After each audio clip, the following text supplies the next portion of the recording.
우상을 숭배하고자 지금 제단을 쌓았다, 가서 우리가 멸하리라 했지만 중간에 누군가 중재를 했던지 조사단을 파견을 하게 됩니다. 근데 가서 조사를 해보았더니 어떤 것이었습니까? 하나님 버리고 우상 숭배하기 위한 것이 아니었어요. 오히려 자녀 세대들이 하나님을 잘 섬기게 만들기 위해서 쌓은 것이었습니다. 자, 그 소식을 듣고 이 조사단은 돌아가서 소식을 전했더니 요단강 서편, 다시 말해서 가나안 땅에 살고 있는 9지파 반이 기뻐하고 즐거워하면서 하나님을 찬양했던 일들을 우리가 지난주에 나누었습니다. 자, 이렇게 해서 드디어 12지파가 각기 분배받은 땅에서 드디어 정착하여 살기 시작하게 된 것이에요. 자, 오늘 본문은 이렇게 12지파가 정착하여 자기들 땅에서 살기 시작한 그 이후에 있었던 일을 기록하고 있는 것입니다. 우리 1절 말씀을 같이 한번 읽어보겠습니다. 여호와께서 주위의 모든 원수들로부터 이스라엘을 쉬게 하신 지 오랜 후에 여호수아가 나이 많아 늙은지라. 오늘 본문의 시간적인 배경을 가르쳐주고 있어요. 여호와께서 주위의 모든 원수들로부터 이스라엘을 쉬게 하신 지 오랜 후, 여호수아가 나이가 많아 늙었을 때, 그때라는 거예요. 여러분, 하나님께서 주위의 원수들로부터 이스라엘 백성들을 쉬게 하셨다. 무슨 뜻일까요? 가나안 정복 전쟁을 끝나고 이스라엘 백성들이 자기 분배받은 땅에서 살기 시작한 때로부터 시간이, 오랜 시간이 지났다, 그런 뜻인 거예요. 자, 그렇다 보니 여호수아가 나이가 아주 많아 늙었다라고 기록하고 있어요. 자, 성도 여러분, 자, 우리가 여호수아서 13장을 우리가 읽어보면 하나님께서 여호수아에게 아직까지 정복해야 될 땅이 아직 남아있지만, 그 얘기는 무엇이에요? 가나안 땅에 아직 몰아내지 않은 가나안 족속들이 남아있지만, 야, 네가 나이가 많다, 그러니 이제 땅을 분배해라. 그래서 땅을 분배하는 작업이 13장부터 이루어지는 일인 거예요. 13장 1절을 보면 이런 기록이 나와요.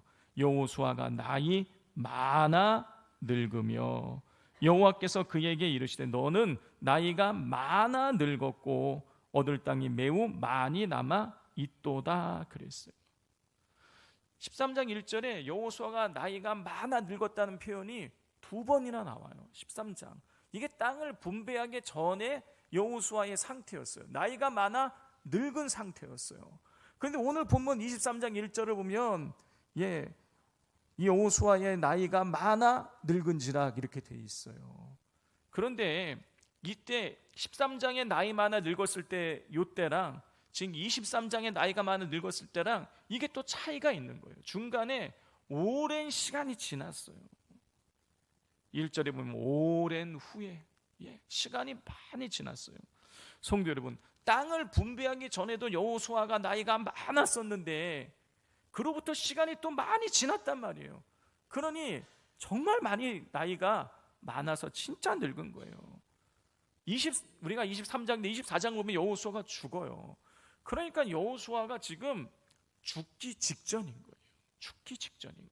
죽음을 눈앞에 두고 있는 이런 상황인 것이에요. 성도 여러분, 우리가 어려운 일을 우리가 막 가진 재산을 잃고 막 이렇게 우리가 정말 밑바닥까지 내려가게 되면 여러분 그때 뭘 알 수 있죠?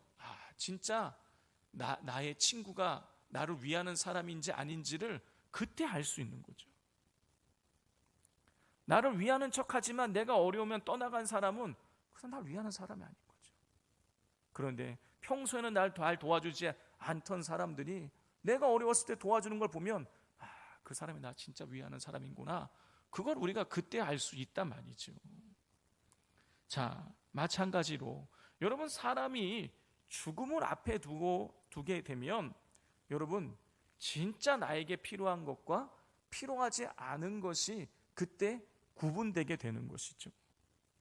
여호수아가 지금 그런 시점인 거예요. 여호수아는 인생에 있어서 진짜 중요한 것이 무엇인지, 또 나에게 필요한 것이 무엇인지, 또 나에게 필요 없는 것이 무엇인지를 명확하게 구별할 수 있는 지금 시점에 있었습니다. 자, 이러한 때에 여호수아가 이스라엘의 지도자들을 다 불러 모아요. 그리고 나서 유언처럼 여호수아가 이제 권면을 하기 시작을 하는 것입니다. 만약에 우리 성도님들께서 만약에 여호수아시라면 그렇게 죽기 직전에 이스라엘 백성들에게 어떤 권면을, 어떤 유언을 남기시겠습니까? 여호수아는 가장 먼저 이런 말씀을 남겼어요. 우리 3절을 같이 한번 읽어보겠습니다. 시작. 너희의 하나님 여호와께서 너희를 위하여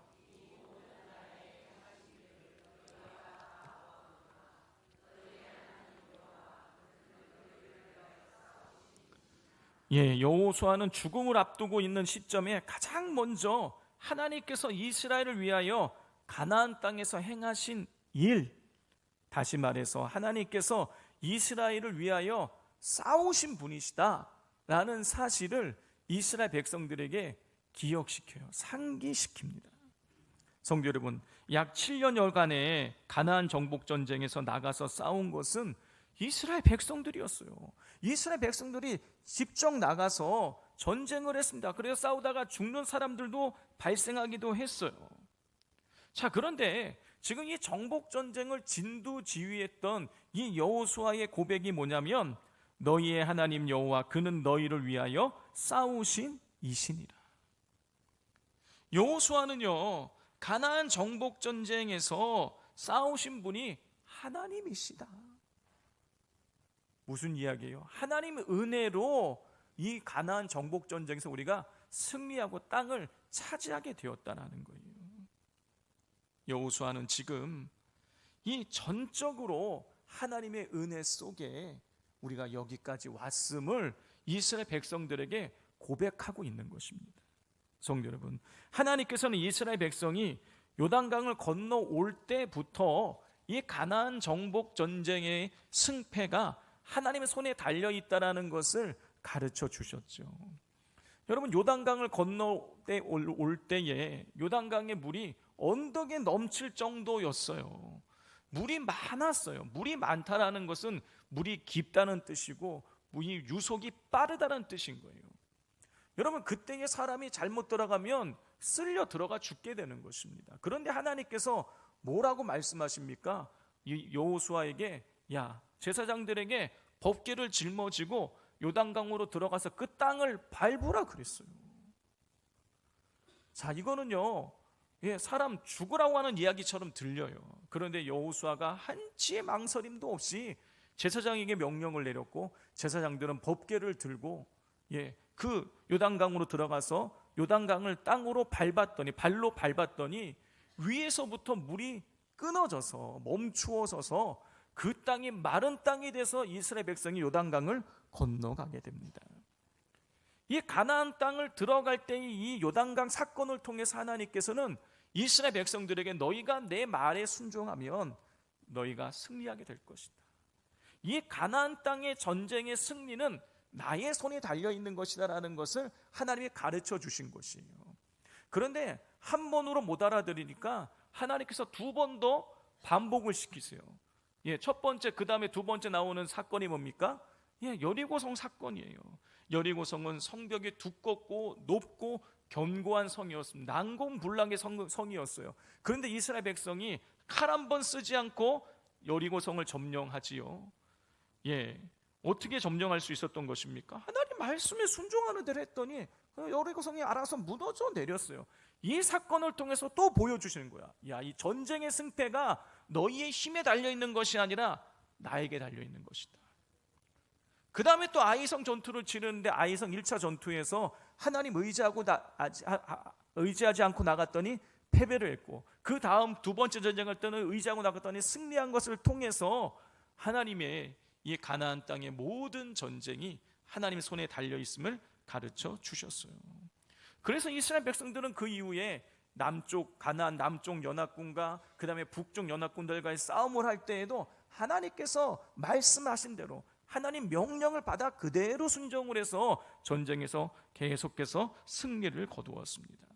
자, 이러한 모든 사실을 너무나 생생하게 기억하고 있었던 여호수아는 이스라엘 백성의 지도자들에게 여호와께서 너희를 위하여 싸우셨다라고 이렇게 선포하고 있는 것이에요. 성도 여러분, 이스라엘이 잘나고 힘이 있어서 가나안 땅을 차지한 것이 아닙니다.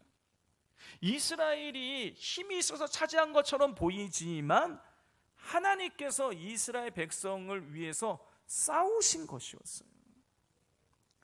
여러분, 우리도 마찬가지입니다. 내가 내 힘으로 살아온 것처럼 보이지만 여러분, 믿음의 사람들의 고백은 무엇인 것입니까? 하나님이 도우셨다라는 거예요. 모든 순간순간마다 하나님께서 그때마다 나를 위해서 싸워주시고 나를 도와주셔서 우리가 쓰러지지 않고 여러분 여기까지 올 수 있었던 것이죠. 때로 어떤 순간에는 하나님이 나를 버린 것처럼 보이고 하나님이 안 계실 것처럼 보일 때가 있지만 여러분, 하나님은 결코 우리를 버리지 않으십니다. 이사야 49장 14절 15절입니다. 오직 시온이 이르기를 여호와께서 나를 버리시며 주께서 나를 잊으셨다 하였거니와 여인이 어찌 그 젖먹는 자식을 잊겠으며 자기 태에서 난 아들을 긍휼히 여기지 않겠느냐. 그들은 혹시 잊을지라도 나는 너를 잊지 아니할 것이라 그랬어요. 지금 이스라엘 백성들이 여호와께서 나를 버리셨다, 나를 잊으셨다, 그렇게 지금 소리치고 있다는 거예요. 이게 뭘 배경으로 하고 있는 거냐면 하나님께서 이스라엘 백성이 바벨론에 의해서 멸망했을 때를 상정을 하고 계시는 거예요. 그때가 되면 이스라엘 백성들이 하나님이 우리를 버리셨다, 하나님이 우리를 잊으셨다고 난리를 칠 텐데 여러분, 그렇지 않다라는 거예요.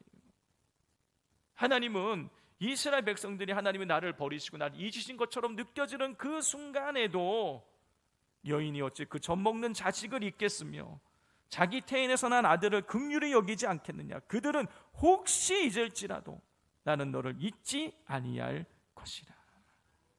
성도 여러분, 하나님께서는 우리가 생각하기에 하나님이 나를 버리셨다, 나를 잊으셨다라고 생각하는 바로 그 순간에도 우리를 버리지 않으시고 우리와 항상 함께하고 계시는 분이십니다.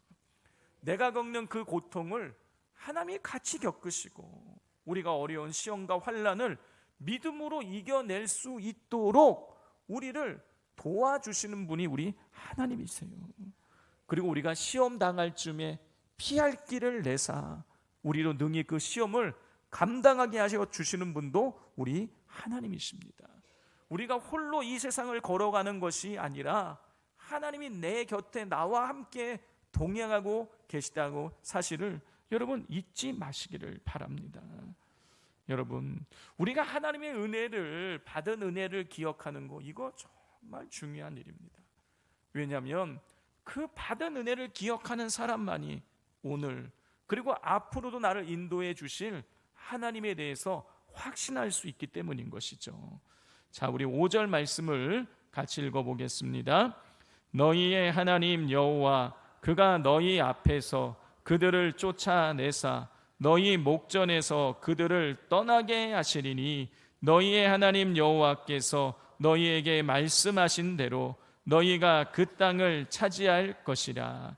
자, 3절에서 가나안 정복 전쟁 때에 이스라엘을 위하여 하나님께서 하나님이 싸우셨다라는 사실을 선포한 여호수아는 5절에서 여호와께서 너희 앞에서 아직까지 다 쫓아내지 못한 가나안 족속들을 모두 쫓아내실 것이다.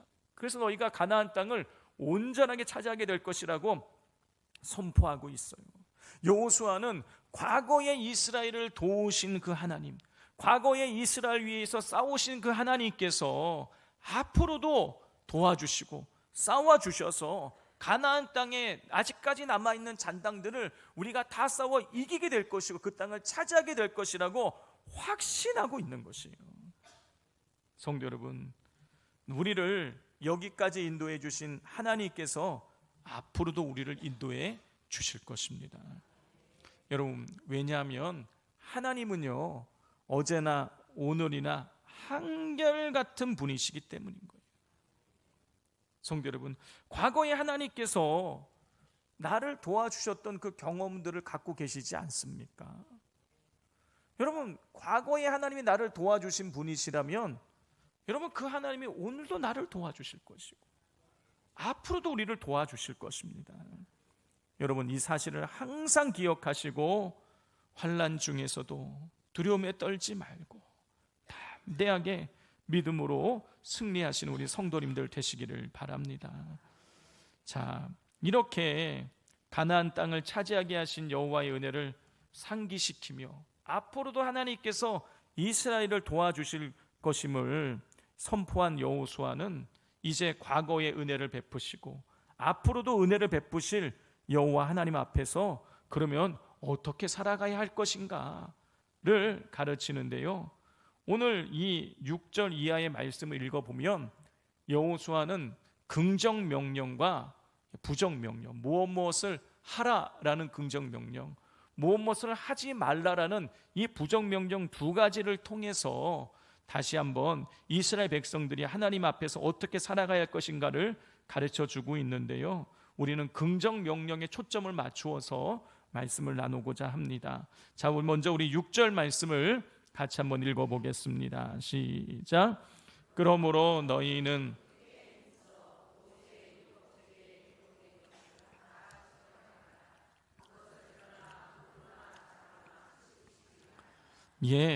첫 번째 긍정 명령은 너희는 크게 힘써 모세의 율법책에 기록된 것을 다 지켜 행하라는 것이에요.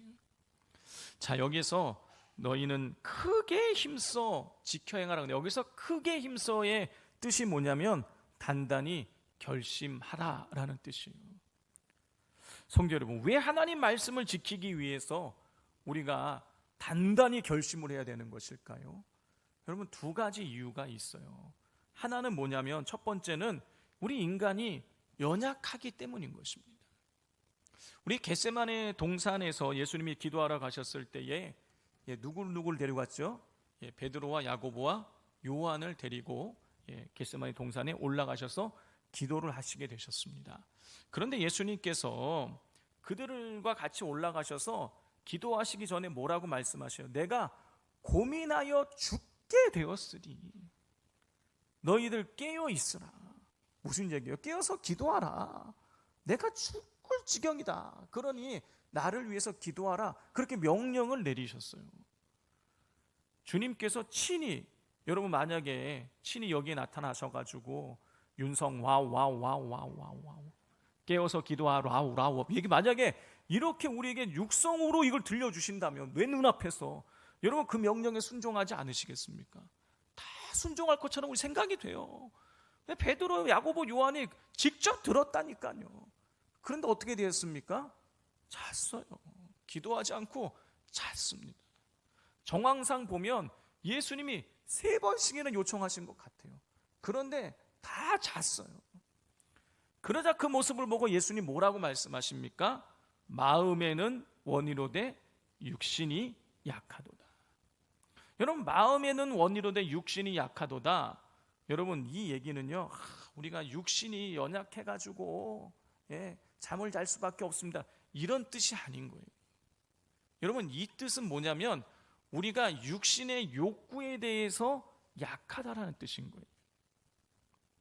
제자들은 예수님의 그 명령과 그리고 육체가 피곤하여 자고 싶은 욕구 사이에서 갈등을 하다가 어디를 따른 거예요? 육신의 욕구를 따른 거예요. 자고 싶은 육신의 욕구를 따른 거예요. 이게 육이 약하다, 그런 뜻인 거예요. 성도 여러분, 우리는 육체의 욕구에 대해서 약합니다. 그렇기 때문에 기도해야지, 예배해야지, 성경 읽어야지, 화내지 말아야지, 막 그랬다가도 어떻습니까? 육체가 피곤하고 귀찮게 느껴지고 그리고 무언가 화가 나는 상황이 되면 우리도 모르게 기도하지 않고 예배하지 않고 성경 읽지 않고 우리는 모르게 욱하고 화를 내게 되는 것이죠. 우리도 모르게 하나님의 말씀을 따르기보다 육체의 욕구를 따를 때가 훨씬 더 많은 거예요. 그렇게 우리가 하나님 말씀을 지켜 행하기 위해서는 단단히 결심을 해야 되는 것입니다. 또 우리가 하나님 말씀을 지키기 위해서 단단히 결심을 해야 되는 이유, 크게 힘써야 하는 또 한 가지 이유는 무엇이냐면 세상의 미혹이 강하기 때문인 것이. 성도 여러분, 우리가 하나님 말씀을 어떠한 형편에서도 지키겠다고 단단히 결심했다가 무너지는 경우들이 많이 있습니다. 여러분, 그때가 언제입니까? 하나님 말씀에 순종하려고 하는데 순종했다가는 손해볼 것 같을 때, 그때 우리 순종하지 않아요. 그때 어떤 생각합니까? 적당히 타협하고 넘어가야겠다, 이렇게 생각을 합니다. 하나님 말씀을 잘 지키고자 하다가 손해보게 될 상황이 되면 여러분, 사람들은 쉽게 세상의 원리와 원칙에 타협을 합니다. 여러분, 그런데 하나님은 결코 우리를 손해나게 하시는 분이 아니십니다. 여러분, 다니엘과 세 친구를 한번 생각을 해 보십시오. 다니엘과 세 친구들은요, 하나님 말씀 지키려고 하다가 여러분, 풀무불에 던져지고 사자굴에 던져졌어요. 믿음을 지켰는데 그들에게 온 결과는 뭐냐면 풀무불과 사자굴이었어요. 죽음의 위협에 처해지게 되었어요. 손해도 이런 손해가 아닌 거예요. 죽으면 다 끝 아닙니까? 그런데 모든 것을 잃을 수밖에 없는 손해가 그들 앞에 믿음이 지킨 결과가 모든 것을 잃어버리는 것이었어요. 그런데 그럼에도 불구하고 끝까지 믿음을 지켰을 때 어떻게 되었습니까? 살아났어요. 그냥 단순히 살아난 정도가 아니라 그들을 풀무불의 사자굴에 집어 던졌던 그 느부갓네살 왕이 살아계신 하나님을 찬양하게 되었고 그들을 더욱 높이게 되었습니다. 성도 여러분, 하나님의 복과 믿음의 승리는 그냥 얻어지는 것이 아닌 것이에요. 중간중간에 우리의 믿음을 쓰러뜨리려고 하는 마귀의 시험이 반드시 따릅니다. 그럼에도 불구하고 우리가 마음을 굳게 먹고 끝까지 믿음으로 반응하면 여러분, 하나님께서 종국에 반드시 우리에게 승리를 주심을 잊지 마시기를 바랍니다. 자, 이렇게 6절에서 율법책에 기록된 대로 다 지켜 행하라고 긍정 명령을 준 뒤에 이 여호수아는 6절 마지막과 7절을 통해서 부정 명령을 줍니다. 6절 마지막 부분을 보면 우로나 자로나 치우치지 말라. 너희 중에 남아있는 이 민족 중에 들어가지 말라. 그들의 신들의 이름을 부르지 마라. 그것을 가리켜 맹세하지 말라. 또 그것을 섬겨서 그것들에게 절하지 말라. 여호수아는 무엇을 하지 말라는 이 부정 명령을 통해서 하나님께서 원하지 않는 일을 하지 말라고 이렇게 명령을 내렸습니다. 그리고 나서 뒤이어서 두 번째 부정 명령을 주었어요. 우리 8절 말씀을 같이 읽어보겠습니다. 오직 너희의 하나님 여호와께 가까이 하기를 오늘까지 행한 것 같이 하라. 여호수아는요, 두 번째로 하나님 여호와께 가까이 하기를 오늘까지 행한 것 같이 하라고 명령을 내렸습니다. 자, 오늘까지 행한 것 같이 하나님을 앞으로도 계속해서 가까이 하라. 무슨 뜻이에요? 한결같이 하나님을 섬겨라 라는 그런 뜻인 거예요. 성도 여러분, 왜 하나님을 섬기는데 여러분 한결같아야 되는 것일까요? 왜 우리는 언제 어느 순간 모든 상황 중에 여러분 우리는 하나님을 우리가 항상 가까이 되는 것일까요? 여러분, 그 이유는 너무 단순해요. 하나님이 우리에 대해서 한결같으시기 때문인 거예요. 여러분, 태양이 한결같이 내일이면 떠오르고 바다가 한결같이 그곳에 있듯이 우리 하나님은 한결같이 우리를 지키시고 우리와 함께 하시는 분이십니다. 시편 121편 4절이에요. 이스라엘을 지키시는 이는 졸지도 아니하시고 주무시지도 아니하시리로다. 여러분, 부모도 졸지 않고 잠자지 않고 자녀를 돌보지 못합니다. 졸아요. 하룻밤은 꼴딱 셀지 몰라도요, 여러분 이틀 3일 계속해서는요 그렇게 하지 못합니다. 그런데 우리 하나님은요 어떤 분이시냐? 졸지도 않으시고 주무시지도 않으시면서 한결같이 우리를 지켜주시는 분이십니다. 그렇게 우리도 하나님에 대해서 한결같아야 되는 것이죠. 상황이 좋고 내가 원하는 바가 이루어졌을 때만 하나님을 찾는 것이 아니라, 상황이 나쁘고 내가 원하는 바가 이루어지지 않아도 하나님의 살아계심을 믿고 하나님이 나를 도와주실 것을 끝까지 믿고 한결같이 우리가 하나님을 가까이하며 나가야 하겠습니다. 마지막 세 번째 긍정 명령은 하나님을 사랑하라는 거예요. 우리 11절을 같이 읽겠습니다. 그러므로 스스로 조심하여 너희의 하나님 여호와를 사랑하라. 자, 스스로 조심하여 하나님을 사랑하라 그랬어요. 여기서 조심하여라는 이 원문의 뜻은 관심을 갖는다, 크게 관심을 갖는다, 그런 뜻인 거예요. 그러니까 스스로 조심하여 여호와를 사랑하라는 얘기는요, 힘써 하나님을 사랑하라는 뜻인 거예요. 여러분, 이 하나님을 사랑하라는 이 명령은요 3절부터 12절까지의 모든 내용에 대한 요약이자 결론인 것이에요. 성도 여러분, 여호수아는요 하나님을 사랑하라고 명령한 뒤에, 그 뒤에 하나님을 사랑하지 않을 때에 나타나는 안 좋은 결과들을 쫙 기록을 해놓고 있어요. 차지한 땅에서 쫓겨가고, 그리고 모든 수치를 당하게 될 것이라고 기록을 하고 있습니다. 성도 여러분, 하나님을 사랑하는 자에게 하나님은요 은혜를 베풀어 주십니다. 그러나 하나님을 사랑하지 않고 배반하는 자들에게는요 하나님께서 벌을 내리세요. 왜냐하면 하나님께 돌이키게 만들기 위해서인 것이죠. 성도 여러분, 하나님은요 당신의 백성 이스라엘을 사랑하셨습니다. 신명기 4장 37절을 보면 하나님이 이스라엘 백성을 사랑해서 출애굽시키셨음을 기록하고 있어요. 그래서 하나님께서는요 이스라엘 백성을 먼저 사랑하셨기에 이스라엘 백성들에게 당당하게 하나님을 사랑하라고 요청하고 요구하고 있는 것을, 명령하고 있는 것을 우리가 볼 수가 있습니다.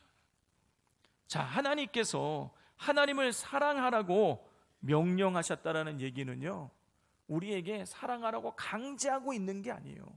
하나님이 우리에게 사랑하라고 명령하고 계시는 건요 우리에게 너무너무 사랑받고 싶다, 그런 뜻인 거예요.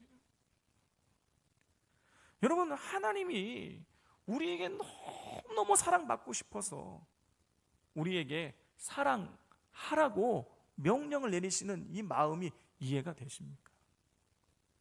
제가 설교를 준비하면서 이 신명기 4장, 5장, 6장의 말씀을 이렇게 읽어보면서 묵상을 하는데 어릴 적에 생각이 나더라고요. 저희 아이들이 둘째가 태어났을 때에 얘가 이쁜 거죠. 그 마음 다 아시잖아요. 근데 얘한테 뽀뽀를 받고 싶은데 뽀뽀를 안 해줘. 아빠한테 뽀뽀를 안 해주는 거예요. 그래서 제가 머리를 썼어요. 아빠랑 이제 게임을 하는 거다. 아빠 볼에 먼저 네가 뽀뽀를 하면 네가 이기는 거다.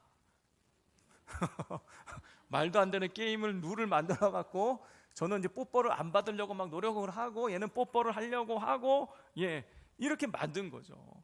그래서 여기 뽀뽀하면 아니다, 여기도 해야 된다, 눈에도 해줘야 된다, 이마도 해야 된다, 막 이렇게 해갖고 뽀뽀를 막 받으려고 제가 노력을 한 거죠. 하나님이 그러신 거예요. 나 사랑해라. 사랑받고 싶다는 얘기예요.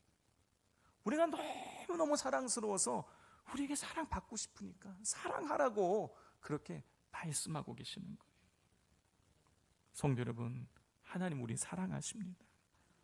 얼마만큼 사랑하시냐면 당신의 아들을 내어주실 만큼 우리를 사랑하십니다. 여러분, 그렇다면 우리가 어떻게 해야겠습니까? 당연히 우리도 하나님을 사랑해야겠죠.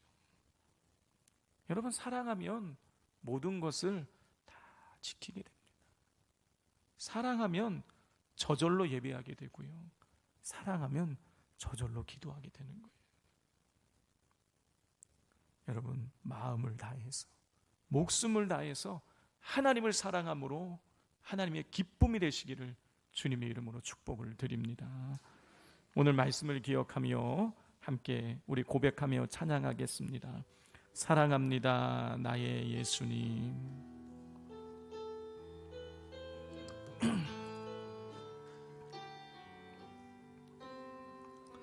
사랑합니다, 나의 예수님. 사랑합니다, 아주 많이요. 사랑합니다, 나의 예수님. 사랑합니다, 그것뿐이에요. 사랑합니다, 사랑합니다, 나의 예수님. 사랑합니다, 아주 많이요. 사랑합니다, 나의 예수님. 사랑합니다, 그것뿐이에요. 사랑한다 아들아, 내가 너를 잘 아노라. 사랑한다. 우상을 숭배하고자 지금 제단을 쌓았다, 가서 우리가 멸하리라 했지만 중간에 누군가 중재를 했던지 조사단을 파견을 하게 됩니다. 근데 가서 조사를 해보았더니 어떤 것이었습니까? 하나님 버리고 우상 숭배하기 위한 것이 아니었어요. 오히려 자녀 세대들이 하나님을 잘 섬기게 만들기 위해서 쌓은 것이었습니다. 자, 그 소식을 듣고 이 조사단은 돌아가서 소식을 전했더니 요단강 서편, 다시 말해서 가나안 땅에 살고 있는 9지파 반이 기뻐하고 즐거워하면서 하나님을 찬양했던 일들을 우리가 지난주에 나누었습니다. 자, 이렇게 해서 드디어 12지파가 각기 분배받은 땅에서 드디어 정착하여 살기가 시작하게 된 것이에요. 자, 오늘 본문은 이렇게 12지파가 정착하여 땅에 자기들 땅에서 살기 시작한 그 이후에 있었던 일을 기록하고 있는 것입니다. 우리 1절 말씀을 같이 한번 읽어보겠습니다. 여호와께서 주위의 모든 원수들로부터 이스라엘을 쉬게 하신 지 오랜 후에 여호수아가 나이 많아 늙은지라. 오늘 본문의 시간적인 배경을 가르쳐주고 있어요.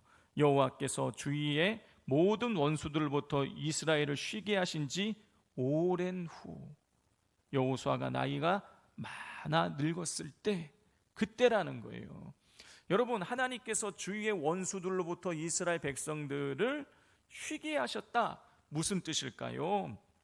가나안 정복 전쟁을 끝나고 이스라엘 백성들이 자기 분배받은 땅에서 살기 시작한 때로부터 시간이, 오랜 시간이 지났다, 그런 뜻인 거예요. 자, 그렇다 보니 여호수아가 나이가 아주 많아 늙었다라고 기록하고 있어요.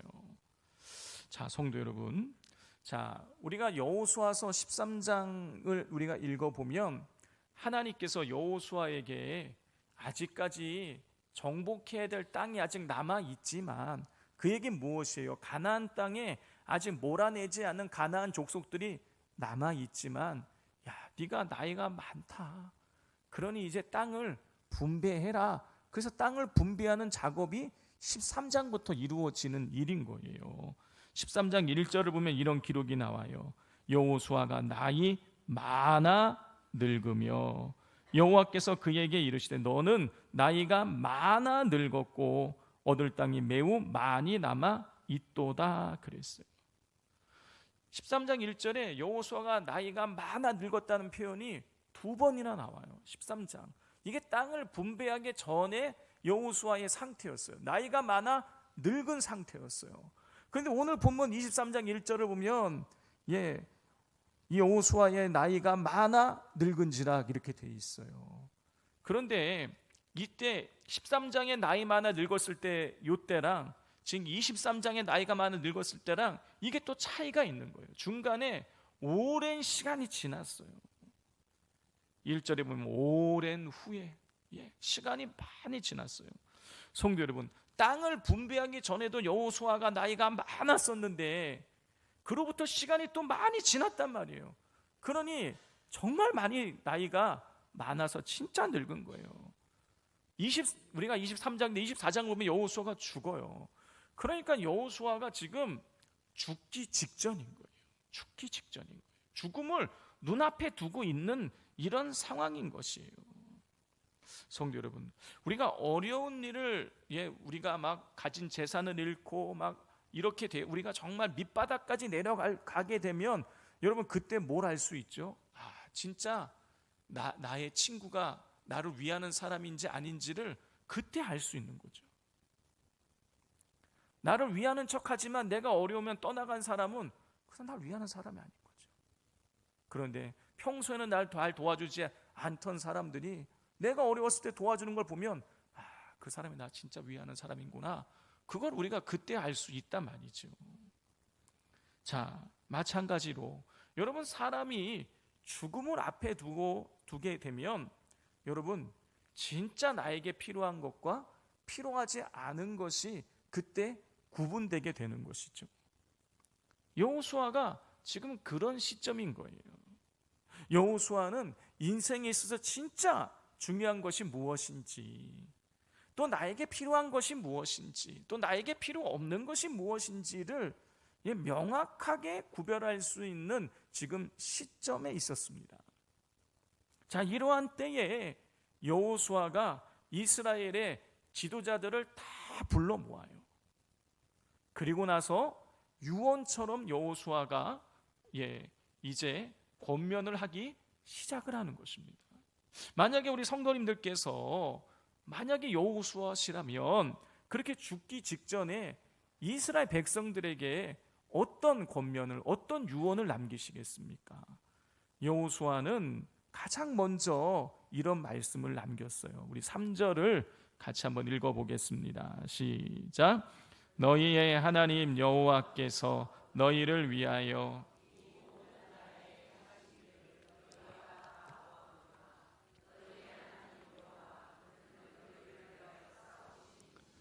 여호수아는 죽음을 앞두고 있는 시점에 가장 먼저 하나님께서 이스라엘을 위하여 가나안 땅에서 행하신 일, 다시 말해서 하나님께서 이스라엘을 위하여 싸우신 분이시다라는 사실을 이스라엘 백성들에게 기억시켜요. 상기시킵니다. 성도 여러분, 약 7년여간의 가나안 정복 전쟁에서 나가서 싸운 것은 이스라엘 백성들이었어요. 이스라엘 백성들이 직접 나가서 전쟁을 했습니다. 그래서 싸우다가 죽는 사람들도 발생하기도 했어요. 자, 그런데 지금 이 정복 전쟁을 진두지휘했던 이 여호수아의 고백이 뭐냐면 너희의 하나님 여호와 그는 너희를 위하여 싸우신 이시니라. 여호수아는요, 가나안 정복 전쟁에서 싸우신 분이 하나님이시다. 무슨 이야기예요? 하나님의 은혜로 이 가나안 정복 전쟁에서 우리가 승리하고 땅을 차지하게 되었다는 거예요. 여호수아는 지금 이 전적으로 하나님의 은혜 속에 우리가 여기까지 왔음을 이스라엘 백성들에게 고백하고 있는 것입니다. 성도 여러분, 하나님께서는 이스라엘 백성이 요단강을 건너올 때부터 이 가나안 정복 전쟁의 승패가 하나님의 손에 달려있다는 것을 가르쳐 주셨죠. 여러분, 요단강을 건너올 때에 요단강의 물이 언덕에 넘칠 정도였어요. 물이 많았어요. 물이 많다라는 것은 물이 깊다는 뜻이고 물이 유속이 빠르다는 뜻인 거예요. 여러분, 그때의 사람이 잘못 들어가면 쓸려 들어가 죽게 되는 것입니다. 그런데 하나님께서 뭐라고 말씀하십니까? 여호수아에게, 야, 제사장들에게 법궤를 짊어지고 요단강으로 들어가서 그 땅을 밟으라 그랬어요. 자, 이거는요, 사람 죽으라고 하는 이야기처럼 들려요. 그런데 여호수아가 한치의 망설임도 없이 제사장에게 명령을 내렸고 제사장들은 법궤를 들고 그 요단강으로 들어가서 요단강을 발로 밟았더니 위에서부터 물이 끊어져서 멈추어서서 그 땅이 마른 땅이 돼서 이스라엘 백성이 요단강을 건너가게 됩니다. 이 가나안 땅을 들어갈 때의 이 요단강 사건을 통해서 하나님께서는 이스라엘 백성들에게 너희가 내 말에 순종하면 너희가 승리하게 될 것이다. 이 가나안 땅의 전쟁의 승리는 나의 손에 달려있는 것이다 라는 것을 하나님이 가르쳐 주신 것이에요. 그런데 한 번으로 못 알아들으니까 하나님께서 두 번 더 반복을 시키세요. 첫 번째, 그 다음에 두 번째 나오는 사건이 뭡니까? 여리고성 사건이에요. 여리고성은 성벽이 두껍고 높고 견고한 성이었습니다. 난공불락의 성이었어요. 그런데 이스라엘 백성이 칼 한 번 쓰지 않고 여리고성을 점령하지요. 어떻게 점령할 수 있었던 것입니까? 하나님 말씀에 순종하는 대로 했더니 여리고성이 알아서 무너져 내렸어요. 이 사건을 통해서 또 보여주시는 거야. 이 전쟁의 승패가 너희의 힘에 달려있는 것이 아니라 나에게 달려있는 것이다. 그 다음에 또 아이성 전투를 치르는데 아이성 1차 전투에서 하나님 의지하지 않고 나갔더니 패배를 했고, 그 다음 두 번째 전쟁할 때는 의지하고 나갔더니 승리한 것을 통해서 하나님의 이 가나안 땅의 모든 전쟁이 하나님의 손에 달려있음을 가르쳐 주셨어요. 그래서 이스라엘 백성들은 그 이후에 가나안 남쪽 연합군과 그 다음에 북쪽 연합군들과의 싸움을 할 때에도 하나님께서 말씀하신 대로 하나님 명령을 받아 그대로 순종을 해서 전쟁에서 계속해서 승리를 거두었습니다. 자, 이러한 모든 사실을 너무나 생생하게 기억하고 있었던 여호수아는 이스라엘 백성의 지도자들에게 여호와께서 너희를 위하여 싸우셨다 라고 이렇게 선포하고 있는 것이에요. 성도 여러분, 이스라엘이 잘나고 힘이 있어서 가나안 땅을 차지한 것이 아닙니다. 이스라엘이 힘이 있어서 차지한 것처럼 보이지만 하나님께서 이스라엘 백성을 위해서 싸우신 것이었어요.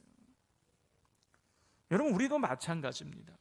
내가 내 힘으로 살아온 것처럼 보이지만 여러분, 믿음의 사람들의 고백은 무엇인 것입니까? 하나님이 도우셨다라는 거예요. 모든 순간순간마다 하나님께서 그때마다 나를 위해서 싸워주시고 나를 도와주셔서 우리가 쓰러지지 않고 여러분 여기까지 올 수 있었던 것이죠.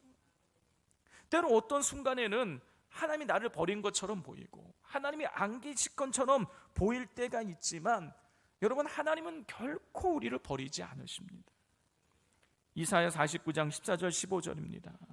오직 시온이 이르기를 여호와께서 나를 버리시며 주께서 나를 잊으셨다 하였거니와 여인이 어찌 그 젖먹는 자식을 잊겠으며 자기 태에서 난 아들을 긍휼히 여기지 않겠느냐. 그들은 혹시 잊을지라도 나는 너를 잊지 아니할 것이라 그랬어요.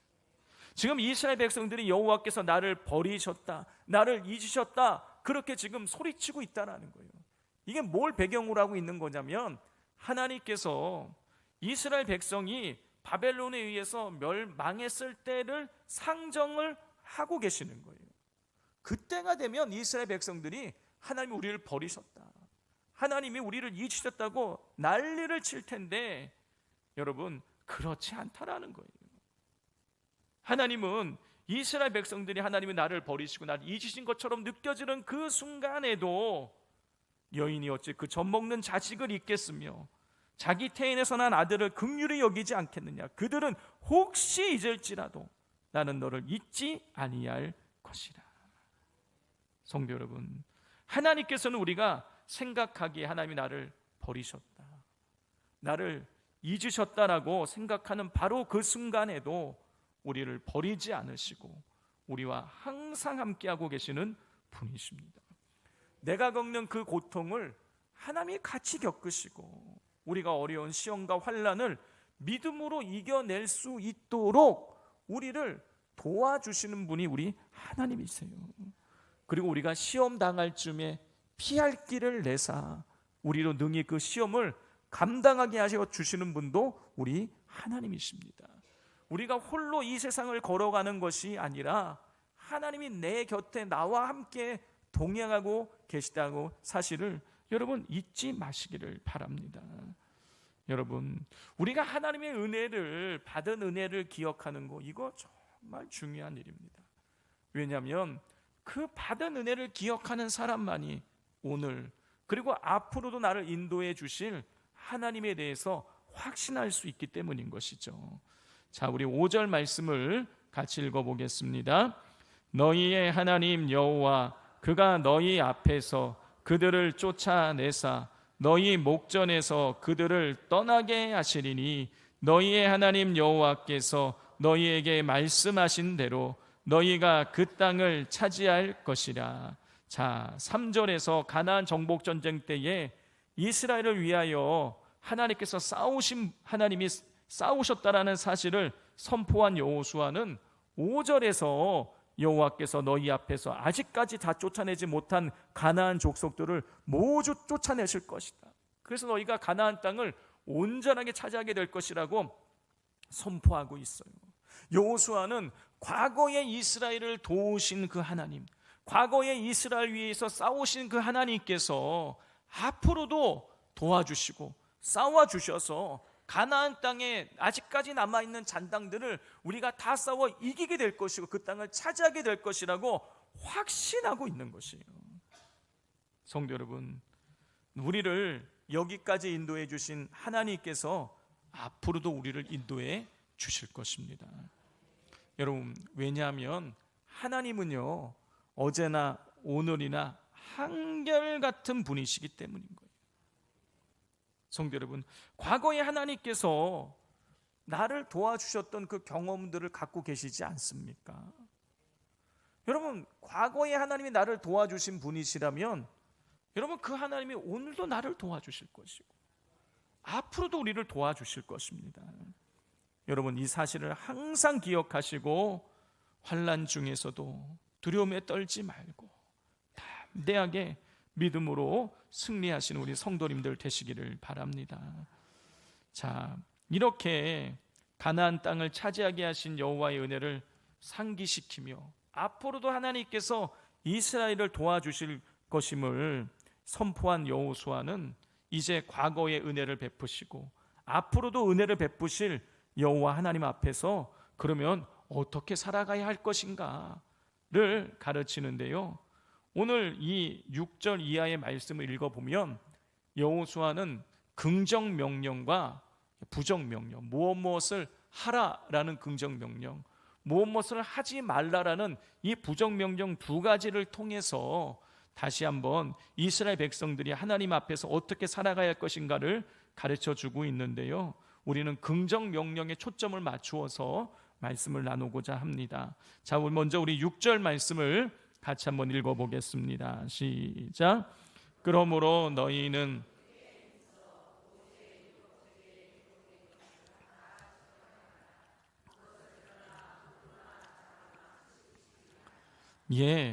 첫 번째 긍정 명령은 너희는 크게 힘써 모세의 율법책에 기록된 것을 다 지켜 행하라는 것이에요.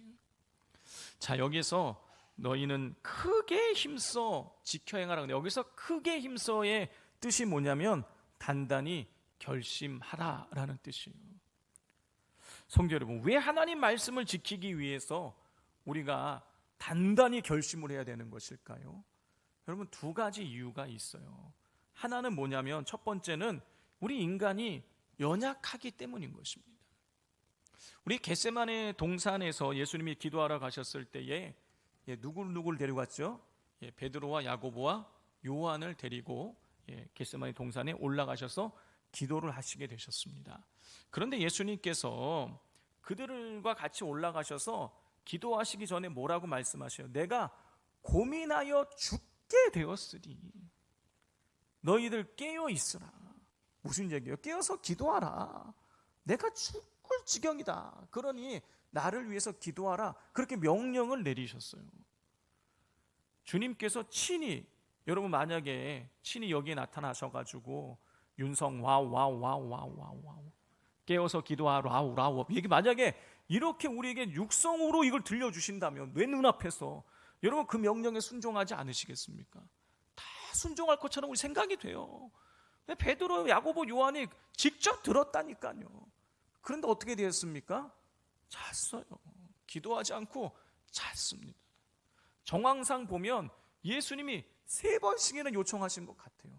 그런데 다 잤어요. 그러자 그 모습을 보고 예수님 뭐라고 말씀하십니까? 마음에는 원이로되 육신이 약하도다. 여러분, 마음에는 원이로되 육신이 약하도다. 여러분, 이 얘기는요, 우리가 육신이 연약해가지고 잠을 잘 수밖에 없습니다, 이런 뜻이 아닌 거예요. 여러분, 이 뜻은 뭐냐면 우리가 육신의 욕구에 대해서 약하다라는 뜻인 거예요. 제자들은 예수님의 그 명령과 그리고 육체가 피곤하여 자고 싶은 욕구 사이에서 갈등을 하다가 어디를 따른 거예요? 육신의 욕구를 따른 거예요. 자고 싶은 육신의 욕구를 따른 거예요. 이게 육이 약하다, 그런 뜻인 거예요. 성도 여러분, 우리는 육체의 욕구에 대해서 약합니다. 그렇기 때문에 기도해야지, 예배해야지, 성경 읽어야지, 화내지 말아야지, 막 그랬다가도 어떻습니까? 육체가 피곤하고 귀찮게 느껴지고 그리고 무언가 화가 나는 상황이 되면 우리도 모르게 기도하지 않고 예배하지 않고 성경 읽지 않고 우리는 모르게 욱하고 화를 내게 되는 것이죠. 우리도 모르게 하나님의 말씀을 따르기보다 육체의 욕구를 따를 때가 훨씬 더 많은 거예요. 그렇게 우리가 하나님 말씀을 지켜 행하기 위해서는 단단히 결심을 해야 되는 것입니다. 또 우리가 하나님 말씀을 지키기 위해서 단단히 결심을 해야 되는 이유, 크게 힘써야 하는 또 한 가지 이유는 무엇이냐면 세상의 미혹이 강하기 때문인 것이. 성도 여러분, 우리가 하나님 말씀을 어떠한 형편에서도 지키겠다고 단단히 결심했다가 무너지는 경우들이 많이 있습니다. 여러분, 그때가 언제입니까? 하나님 말씀에 순종하려고 하는데 순종했다가는 손해볼 것 같을 때, 그때 우리 순종하지 않아요. 그때 어떤 생각합니까? 적당히 타협하고 넘어가야겠다, 이렇게 생각을 합니다. 하나님 말씀을 잘 지키고자 하다가 손해보게 될 상황이 되면 여러분, 사람들은 쉽게 세상의 원리와 원칙에 타협을 합니다. 여러분, 그런데 하나님은 결코 우리를 손해나게 하시는 분이 아니십니다. 여러분, 다니엘과 세 친구를 한번 생각을 해 보십시오. 다니엘과 세 친구들은요, 하나님 말씀 지키려고 하다가 여러분 풀무불에 던져지고 사자굴에 던져졌어요. 믿음을 지켰는데 그들에게 온 결과는 뭐냐면 풀무불과 사자굴이었어요. 죽음의 위협에 처해지게 되었어요. 손해도 이런 손해가 아닌 거예요. 죽으면 다 끝 아닙니까? 그런데 모든 것을 잃을 수밖에 없는 손해가 그들 앞에 믿음이 지킨 결과가 모든 것을 잃어버리는 것이었어요. 그런데 그럼에도 불구하고 끝까지 믿음을 지켰을 때 어떻게 되었습니까? 살아났어요. 그냥 단순히 살아난 정도가 아니라 그들을 풀무불의 사자굴에 집어 던졌던 그 느부갓네살 왕이 살아계신 하나님을 찬양하게 되었고 그들을 더욱 높이게 되었습니다. 성도 여러분, 하나님의 복과 믿음의 승리는 그냥 얻어지는 것이 아닌 것이에요.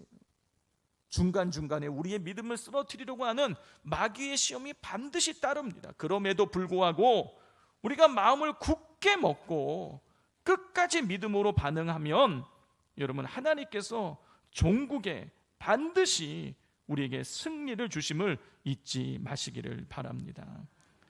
자, 이렇게 6절에서 율법책에 기록된 대로 다 지켜 행하라고 긍정 명령을 준 뒤에 이 여호수아는 6절 마지막과 7절을 통해서 부정 명령을 줍니다. 6절 마지막 부분을 보면 우로나 자로나 치우치지 말라. 너희 중에 남아있는 이 민족 중에 들어가지 말라. 그들의 신들의 이름을 부르지 마라. 그것을 가리켜 맹세하지 말라. 또 그것을 섬겨서 그것들에게 절하지 말라. 여호수아는 무엇을 하지 말라는 이 부정 명령을 통해서 하나님께서 원하지 않는 일을 하지 말라고 이렇게 명령을 내렸습니다. 그리고 나서 뒤이어서 두 번째 부정 명령을 주었어요. 우리 8절 말씀을 같이 읽어보겠습니다. 오직 너희의 하나님 여호와께 가까이 하기를 오늘까지 행한 것 같이 하라. 여호수아는요, 두 번째로 하나님 여호와께 가까이 하기를 오늘까지 행한 것 같이 하라고 명령을 내렸습니다. 자, 오늘까지 행한 것 같이 하나님을 앞으로도 계속해서 가까이 하라. 무슨 뜻이에요? 한결같이 하나님을 섬겨라 라는 그런 뜻인 거예요. 성도 여러분, 왜 하나님을 섬기는데 여러분 한결같아야 되는 것일까요? 왜 우리는 언제 어느 순간 모든 상황 중에 여러분 우리는 하나님을 우리가 항상 가까이 되는 것일까요? 여러분, 그 이유는 너무 단순해요. 하나님이 우리에 대해서 한결같으시기 때문인 거예요. 여러분, 태양이 한결같이 내일이면 떠오르고 바다가 한결같이 그곳에 있듯이 우리 하나님은 한결같이 우리를 지키시고 우리와 함께 하시는 분이십니다. 시편 121편 4절이에요. 이스라엘을 지키시는 이는 졸지도 아니하시고 주무시지도 아니하시리로다.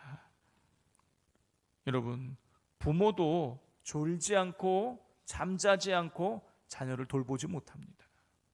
졸아요. 하룻밤은 꼴딱 셀지 몰라도요, 여러분 이틀 3일 계속해서는요 그렇게 하지 못합니다. 그런데 우리 하나님은요 어떤 분이시냐? 졸지도 않으시고 주무시지도 않으시면서 한결같이 우리를 지켜주시는 분이십니다. 그렇게 우리도 하나님에 대해서 한결같아야 되는 것이죠. 상황이 좋고 내가 원하는 바가 이루어졌을 때만 하나님을 찾는 것이 아니라 상황이 나쁘고 내가 원하는 바가 이루어지지 않아도 하나님의 살아계심을 믿고 하나님이 나를 도와주실 것을 끝까지 믿고 한결같이 우리가 하나님을 가까이하며 나가야 하겠습니다. 마지막 세 번째 긍정 명령은 하나님을 사랑하라는 거예요. 우리 11절을 같이 읽겠습니다. 그러므로 스스로 조심하여 너희의 하나님 여호와를 사랑하라. 자, 스스로 조심하여 하나님을 사랑하라 그랬어요. 여기서 조심하여라는 이 원문의 뜻은 관심을 갖는다, 크게 관심을 갖는다, 그런 뜻인 거예요. 그러니까 스스로 조심하여 여호와를 사랑하라는 얘기는요, 힘써 하나님을 사랑하라는 뜻인 거예요. 여러분, 이 하나님을 사랑하라는 이 명령은요 3절부터 12절까지의 모든 내용에 대한 요약이자 결론인 것이에요. 성도 여러분, 여호수아는요 하나님을 사랑하라고 명령한 뒤에 그 뒤에 하나님을 사랑하지 않을 때에 나타나는 안 좋은 결과들을 쫙 기록을 해놓고 있어요. 차지한 땅에서 쫓겨가고 그리고 모든 수치를 당하게 될 것이라고 기록을 하고 있습니다. 성도 여러분, 하나님을 사랑하는 자에게 하나님은요 은혜를 베풀어 주십니다. 그러나 하나님을 사랑하지 않고 배반하는 자들에게는요 하나님께서 벌을 내리세요. 왜냐하면 하나님께 돌이키게 만들기 위해서인 것이죠. 성도 여러분, 하나님은요 당신의 백성 이스라엘을 사랑하셨습니다. 신명기 4장 37절을 보면 하나님이 이스라엘 백성을 사랑해서 출애굽시키셨음을 기록하고 있어요. 그래서 하나님께서는요 이스라엘 백성을 먼저 사랑하셨기에 이스라엘 백성들에게 당당하게 하나님을 사랑하라고 요청하고 요구하고 있는 것을, 명령하고 있는 것을 우리가 볼 수가 있습니다. 자, 하나님께서 하나님을 사랑하라고 명령하셨다라는 얘기는요 우리에게 사랑하라고 강제하고 있는 게 아니에요. 하나님이 우리에게 사랑하라고 명령하고 계시는 건요 우리에게 너무너무 사랑받고 싶다, 그런 뜻인 거예요. 여러분, 하나님이 우리에게 너무너무 사랑받고 싶어서 우리에게 사랑하라고 명령을 내리시는 이 마음이 이해가 되십니까? 제가 설교를 준비하면서 이 신명기 4장, 5장, 6장의 말씀을 이렇게 읽어보면서 묵상을 하는데 어릴 적에 생각이 나더라고요. 저희 아이들이 둘째가 태어났을 때에 얘가 뭐 이쁜 거죠. 그 마음 다 아시잖아요. 근데 얘한테 뽀뽀를 받고 싶은데 뽀뽀를 안 해줘. 아빠한테 뽀뽀를 안 해주는 거예요. 그래서 제가 머리를 썼어요. 아빠랑 이제 게임을 하는 거다. 아빠 볼에 먼저 네가 뽀뽀를 하면 네가 이기는 거다. 말도 안 되는 게임을 룰을 만들어 갖고 저는 이제 뽀뽀를 안 받으려고 막 노력을 하고 얘는 뽀뽀를 하려고 하고 이렇게 만든 거죠. 그래서 여기 뽀뽀하면 아니다, 여기도 해야 된다, 눈에도 해줘야 된다, 이마도 해야 된다, 막 이렇게 해갖고 뽀뽀를 막 받으려고 제가 노력을 한 거죠. 하나님이 그러신 거예요. 날 사랑해라. 사랑받고 싶다는 얘기예요. 우리가 너무너무 사랑스러워서 우리에게 사랑받고 싶으니까 사랑하라고 그렇게 말씀하고 계시는 거예요. 성도 여러분, 하나님 우리 사랑하십니다. 얼마만큼 사랑하시냐면 당신의 아들을 내어주실 만큼 우리를 사랑하십니다. 여러분, 그렇다면 우리가 어떻게 해야겠습니까? 당연히 우리도 하나님을 사랑해야겠죠. 여러분, 사랑하면 모든 것을 다 지키게 됩니다. 사랑하면 저절로 예배하게 되고요. 사랑하면 저절로 기도하게 되는 거예요. 여러분, 마음을 다해서, 목숨을 다해서 하나님을 사랑함으로 하나님의 기쁨이 되시기를 주님의 이름으로 축복을 드립니다.